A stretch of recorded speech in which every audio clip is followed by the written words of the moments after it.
አሰላሙ አለይኩም ወራህመቱላሂ ወበረካቱህ። ድና የተከበራችሁ ቻናል ተከታታዮች እንደናችሁ ሰላም ናችሁ? ደህና ናችሁ? አልሐምዱሊላህ ከኔ ጋር ሁሉ ሰላም ሁሉ መልካም። ዛሬ ደግሞ ቆንጆ ቪዲዮ ይዤ መጥቻለሁ። ምንድን መኖሪያ ቤት ፊኒሺንግ የምታሰሩት ወንድሞች ግድግዳችሁ የውስጡ ግድግዳ ጭቃ ቤት ከሆነ ከዚያም በወፍራሙ ሰጋቱራ ነውና ጭቃ ቤት ቻኮ የሚሰራው ይሄን ግድግዳው የዛኔ አትዛ ታይም ምን ይሆናል መሰላችሁ? ምን ይሆናል መሰላችሁ? የዛኔ በሰጋቱራ በወፍራሙ ሰጋቱራ ግድግዳውን ስታሰሩ ቻክ ስታሰሩ ምን ይሆንባችኋል መሰላችሁ? ልንገራችሁ፣ ቆይ እነግራችኋለሁ።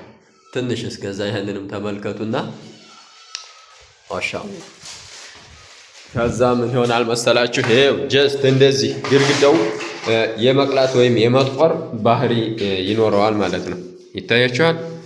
ልክ እንደዚህ ቻክ የተሰራው ግድግዳ ቻክ ያሰራችሁት ግድግዳ እንደነገርኳችሁ በወፍራሙ ሰጋቱራ ለጥንክርናው ለጥብቀቱ እንዳይሰነጠቅ ብላችሁ በዚህ በወፍራሙ ሰጋቱራ ካሰራችሁ እንደዚህ ግድግዳው የመጥቆር ባህሪ አለው። እናማ መቼ ነው የሚጠፋው? ይሄን ግድግዳው ሲደርቅ ከዛ ግድግዳው ደርቆም እንደዚሁ አልጠፋም ብሎ እምቢ ካለ ምን መሆን አለበት?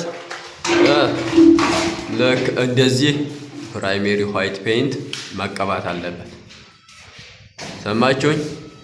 ይሄው ይሄን እንደዚህ ተደርጎ መጀመሪያ ይሄን የቀላው የጠቆረው ግድግዳ ልክ እንደዚህ ወተት እስከሚመስል ድረስ ፕራይሜሪ ዋይት ፔይንት መደረግ አለበት ማለት ነው።